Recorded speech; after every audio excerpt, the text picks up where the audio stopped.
ವೀಕ್ಷಕರ ನಮಸ್ಕಾರ, ಮ್ಯಾಂಗ್ಳೂರ್ ಮಿರರ್ಗೆ ಸ್ವಾಗತ.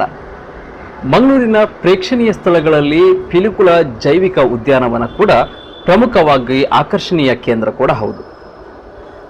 ಇದೇ ಪಿಲಿಕುಳ ಕೆಲವು ಸಮಯಗಳಿಂದ, ಕೆಲವು ತಿಂಗಳುಗಳಿಂದ ಅವ್ಯವಹಾರ ವಿಚಾರವಾಗಿ ಅಥವಾ ಹೈಕೋರ್ಟ್ ಆದೇಶದ ವಿಚಾರವಾಗಿ ಸುದ್ದಿಯಾಗಿತ್ತು.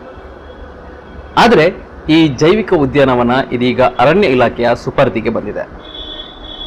ಈಗ ಈ ಪಿಲಿಕುಳ ಹೇಗಿದೆ, ಅಲ್ಲಿಯ ಪ್ರಾಣಿಗಳು ಹೇಗಿದ್ದಾವೆ ನೋಡ್ಕೊಂಡು ಬರೋಣ ಬನ್ನಿ.